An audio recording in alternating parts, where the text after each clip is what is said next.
بسم الله الرحمن الرحیم. امروز خواهران عزیز در درس تفسیر سوره دوها را میگیریم و دوها را علم نشرح را گرفته بودیم و انشاءالله که از این درس هم چگونه که در درس پیشتر خیلی غذاهای معنوی گرفتیم، در این درس هم امیدوار هستم که خیلی فایده میگیرید و انشاءالله برای هممون قرآن با معناهایش، با تفسیرش، با حرفها پر از برکت باشد. سوره امروزه ما دوها می باشد. دوها گفته روز را میگویند، نماز ظهر را هم میگویند و در همین سوره به معنای روز آمدگی هست و پروردگار در این سوره قسم میخورد، میگوید و دوها، قسم بر روز یا قسم بر افشانی روز. در دوامش میگوید و لیلی اذا سجى و قسم به شب هر وقت که آرام بشود، قسم به روز و قسم به شب هر وقت که تاریک بشود یا اینکه سکونت و آرامی گیرد. چه خیلی میدانیم چیزهایی که الله قسم میخورد، چه از میوه‌جات، چه سبزوات، چه شب و روز و ساعت و ماه‌ها، مخلوقاتی هست که بجز پروردگار کسی آنها را نه ساخته میتواند نه دیگرگون کرده میتواند. و الله وقتی قسم میخورد به شب و قسم میخورد به روز، در دوامش جواب قسم چی هست؟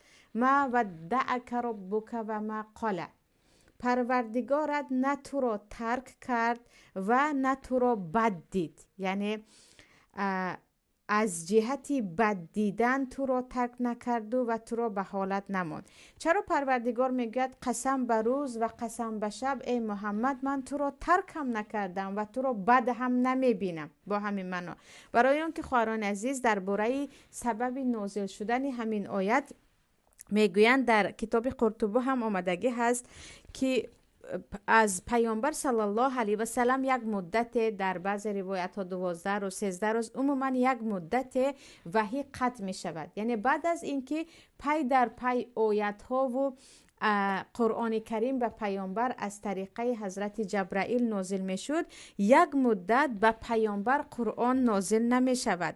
و ام جمیل در یادتان باشد، زنی ابو لهب، پیامبر را که الله چه میگوید حمالت الحطب فی جیدها حبل من مسد، زنی ابو لهب پیامبر را مسخره کرده، میگوید ما ارا شیطانک الا قد ترکک، ای محمد، من میبینم که شیطانت تو را ترک کرده است. یعنی سبحان الله، جبرائیل را شیطان میگوید، میگوید من میبینم که ای محمد شیطانت تو را ترک کرده است و به تو دیگر وحی نمی آید، یعنی دیگر به تو قرآن نازل نمی شود. و چه خیلی میدانید وقتی قرآن نازل میشد، پیامبر صلی الله علیه و سلم آن را یک باره میخواندند، چی به مشرکین چی به مسلمان ها. وقتی که میگوید من میبینم که به تو چیزی نازل نمی شود، نازل می شود همین سوره که ای پیامبر، قسم به روز و قسم به شب که من تو را ترک نکردم و تو را بد هم نمی بینم. چون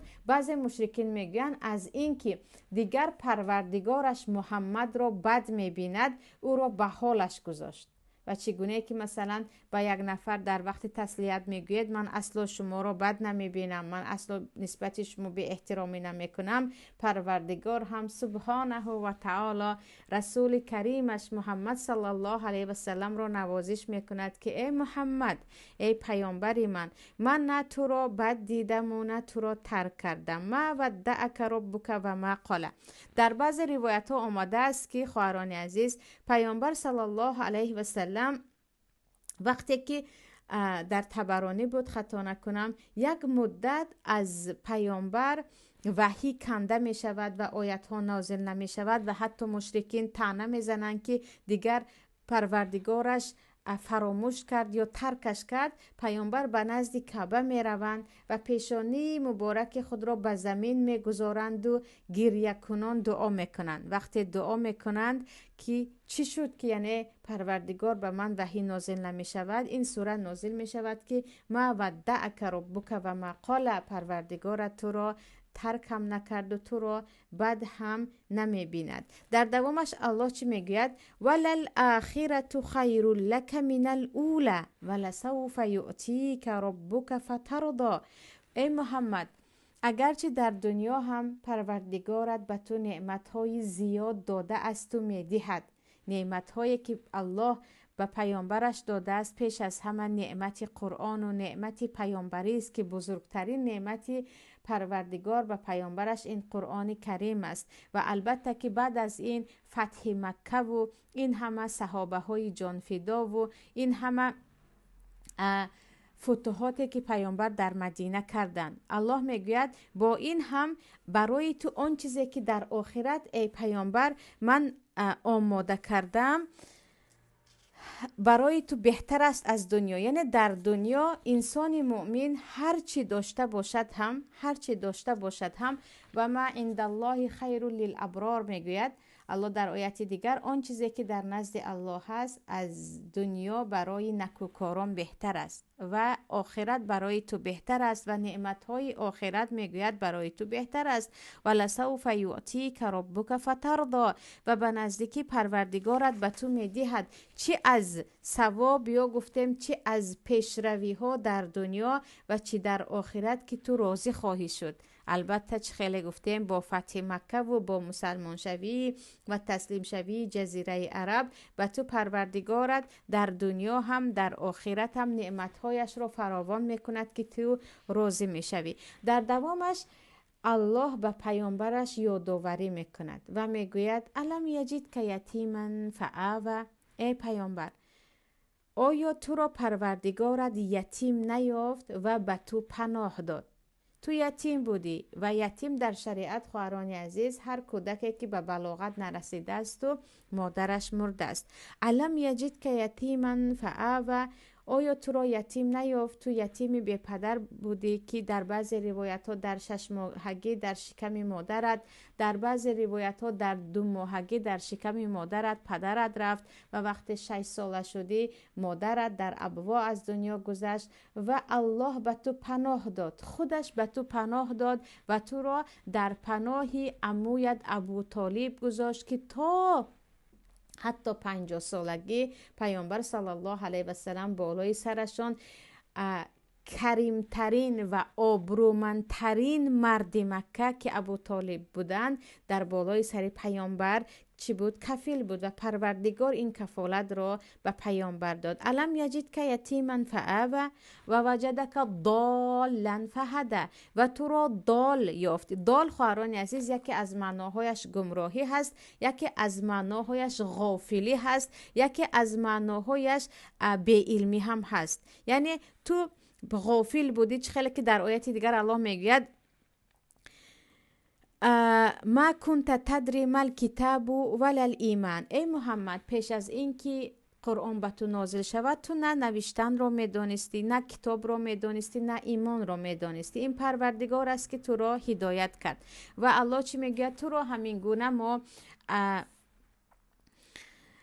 بدون ایمان یا گفتیم چی بدون علم و غافل از دین اسلام و از شریعت پیدا کردیم و هدایتت کردیم و تو را هدایتت کردیم به سوی ایمان و تو را هدایتت کردیم به سوی قرآن و این ما بودیم که ای محمد فوجدک ضالا فهدی، تو را هدایت کردیم. در دوامش میگوید و وجدک عائلا فاغنی، ای محمد ما تو را کمبغل و بینوا یافتیم. فاغنی و او یعنی پروردگار تو را کمبغل یافت، بینوا یافت، پول و مال نداشتی و تو را اغنی، تو را ثروتمند کرد. درباره یکم بار ثروتمند شدن پیامبر خواهران عزیز از مال خدیجه است که خودتان میدانید پیامبر از اینکه یتیم بودن اما تمامی از روی اخلاقی داشتن، از روی اهل و عائله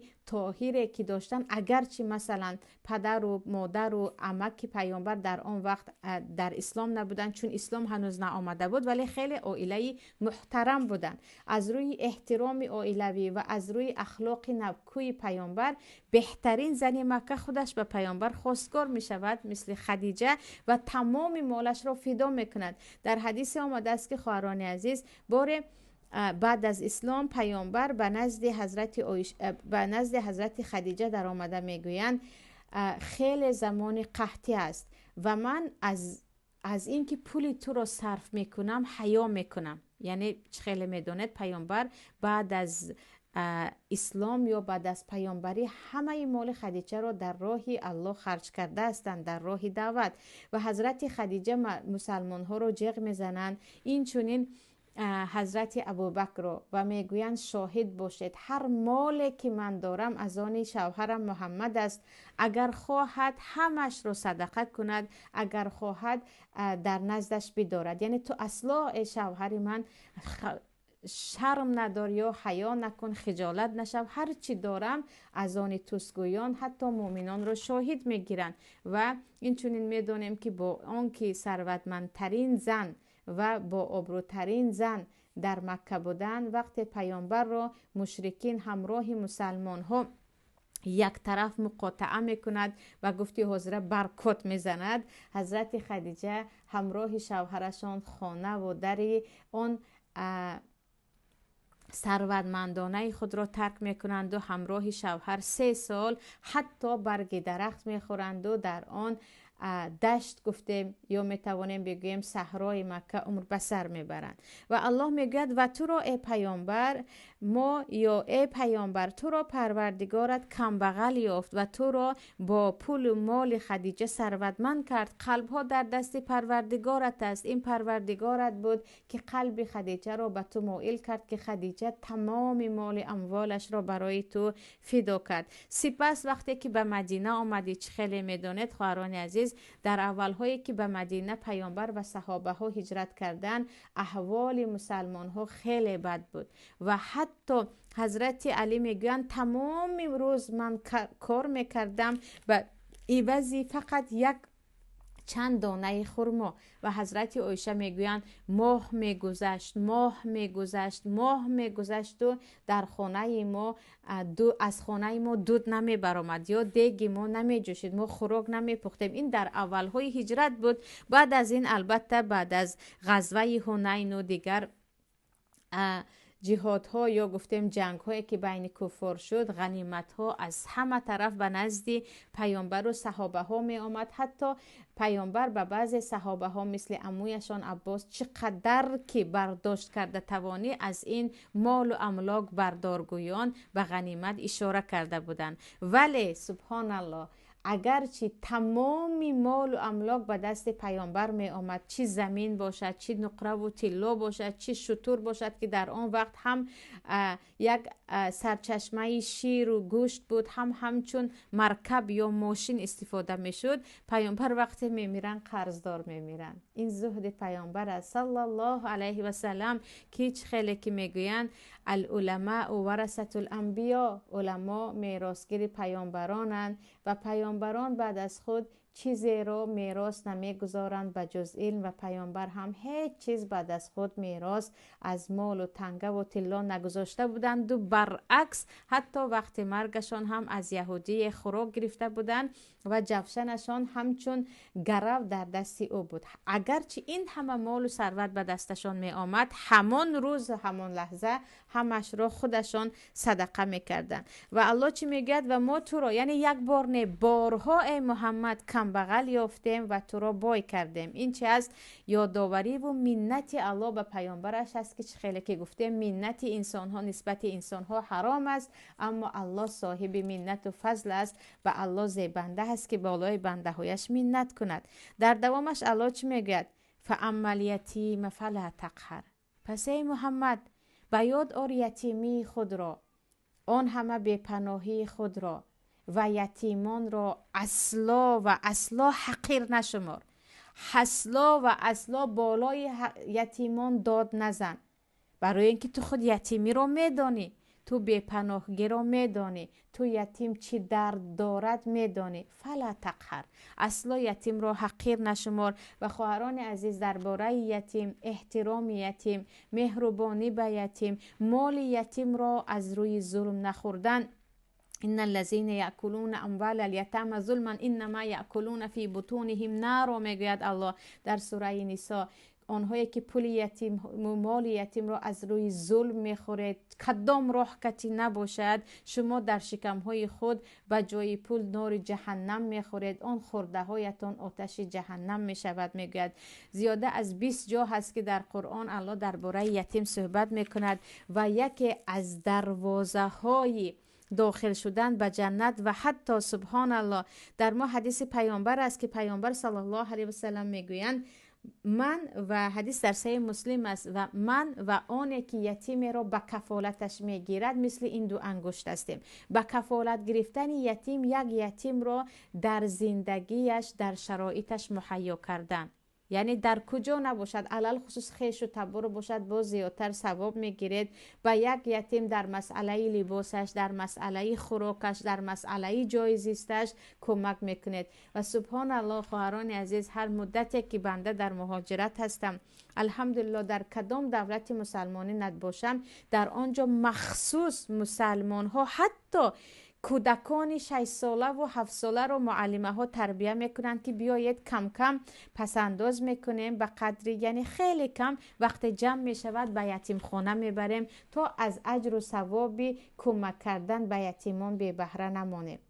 و مشکلی ما یعنی خیلی مردم خیرها یا گفتیم خیرات کننده می نماییم. در تاجیکستان برای خیر آش کردن، آره برای خیر مردم به خانه صدا کردن، معرکه کردن، خیرات خدایی کردن میگوین، اما به یاد کسی نمی رسد که اگر پولی که تو برای مثلا چند نفر یک معرکه 5 نمود شیرینی و نمیدونم 10 نمود خوراک و چیز دیگر میکنی، پولش رو بری به یک یتیم بدهی و یتیم شاید 1 سال از لباس گرم و از خوراکواری و از لوازمات مکتب بی نیاز شود.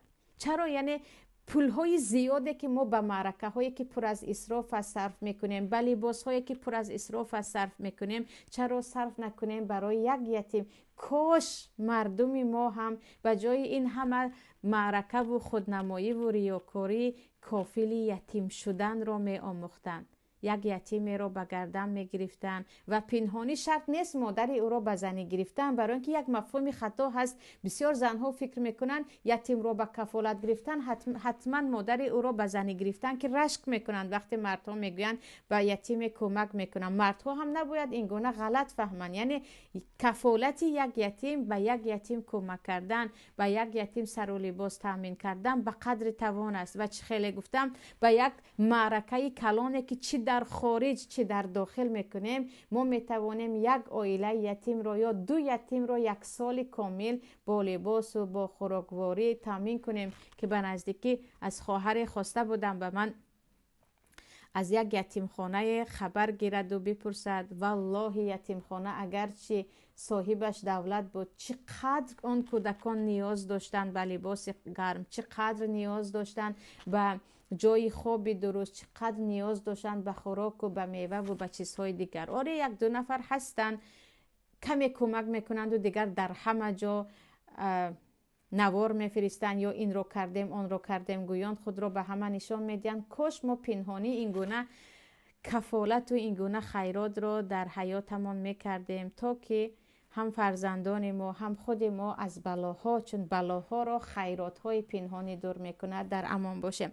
اینجا پیامبر صلی الله علیه و سلم حدیث در مسند امام احمد است، این چنین در کتاب های سنن دیگر، مرد به نزد پیامبر آمده شکایت میکند که پیامبر من قلب قاسی دارم، یعنی من یک قلب سنگین دارم، بیرحم هستم، چیکار کنم؟ پیامبر میگن اگر خواست قلبت نرم شود، اون قلب سنگی تو نرم شود، فمسح برأس الیتیم، سر یتیم را سیله کن، یعنی بالای سر او پرستاری کن، مهربانی کن به هر چی که توانی، و اطعم مسکین، و به بیچارگان خوراک ده.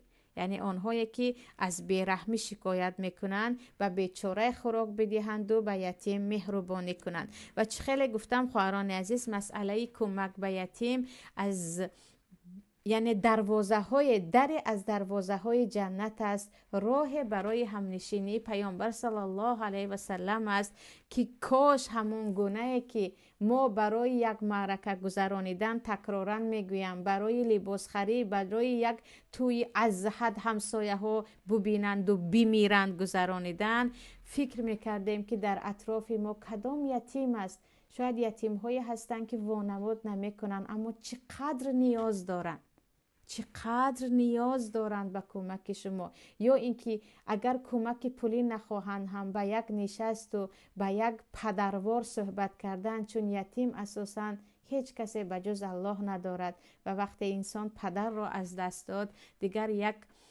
تکیه‌های بزرگش را از دست می‌دهد که کودکانی در خردی پدر را از دست داده یا کودکانی که پدر از آنها روی گردانیده است خیلی نیاز دارند به پشت و پناهی که حتمی نیست. خیلی گفتم مادر او را به زنی گیری، حتمی این است که او بداند که یک نفری هست که در روزهای سختش همراه او هستی و یقین بدانید آن یتیمی را که شما به کفالت گرفتید پروردگار اجر شما را ضایع نمی کند، به کرات بر زیادی آن خیرات شما برمیگردد.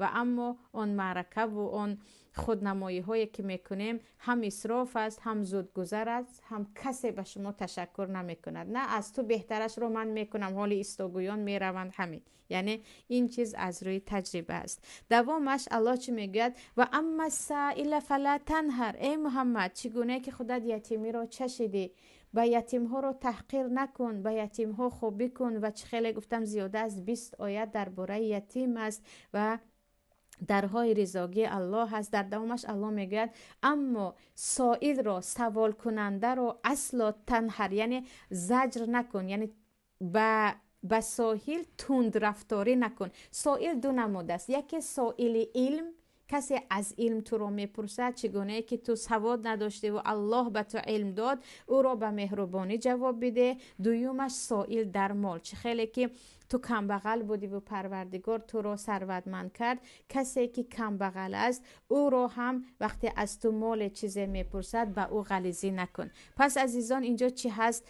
وقتی که الله میگوید من تو را گمراه، یا گفتیم گمراه نه به معنای غافل یافتم یا بی پول و کمبغل در یافتم و ثروتمند کردم، صاحب علم کردم، به این گونه انسان ها که از سر خود گذشت، از سر تو گذشته است، تو هم نرم رفتاری کن. و پیامبر صلی الله علیه و سلم میگن اگر نزد کسی شما، نزد شما ببخشید کم بغل نزد شما آمد و پول دادنی نیست در دستتان، رد معروف کنید، به خوبی جواب دهید. در حدیث آمده است پیامبر وعده میکردن که ان شاء الله الان ندارم، دستم که وسیع شد به تو میدهم، یا برایش دعا کنید. نه، چرا خودش کار نمیکند؟ یعنی یک مشکلی هست. سبحان الله، وقتی درباره کم بغل گپ میزنید مردم به جای اینکه بگویند ان شاء الله این بودن این کم بغل یک راه برای اجر و ثواب کار کردن من است، نمیگن چرا کار نمیکند، آخر وای همین خیلی است، آخر پدرش این گونه است، آخر وای،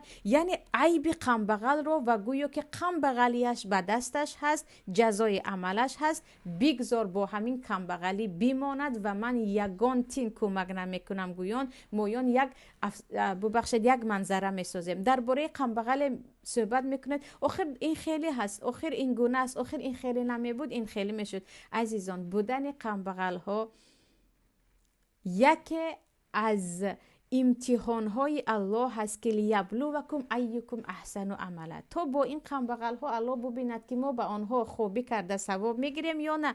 برای همین پیامبر صلی الله علیه و سلم چی میگن؟ اتقوا الله ولو بشق تمره، با نیم تا خرما دادن باشد هم خودتان را از آتش دوزخ نجات دهید، ثواب کار کنید. یا اگر حتی در بالای اسب یک نفر اومده از شما چیزی پرسد، برای ثواب بدهید، شما احوال او را نگاه نکنید. یعنی یک کم بغل وقتی از شما میپرسد، شما مسئول نیستید که تو کی هستی، چرا به این روز رسیدی، این پول را چیکار میکنی. نه، تو میدی و ثوابت را میگیری. نیت را خالص کنید، نیت را خالص کنیم که من حاضر این انسان پرسید. و الله میگوید و اما سائل فلا تنهر، تو اصلا یگان سائل را به سائل ترش روی نکن، بد جهلی نکن، بد قهری نکن، با اخلاق بد به او جواب نده میگوید من هم او را زجر نکرده به مهربانی هرچی در دستم هست یعنی با قدر توان میدهم ثوابش هم از الله، نه اینکه نه تو کجایی از چی هستی و چه خیلی گفتم درباره غم بغلی حتی بین خویش و تبار بین دوستا صحبت می شود آخر وای این گونه است این گونه است، یعنی گویا که تمامی غم بغلیش عیب خودش هست به او کمک نکنید، همین گونه گپ ها هست.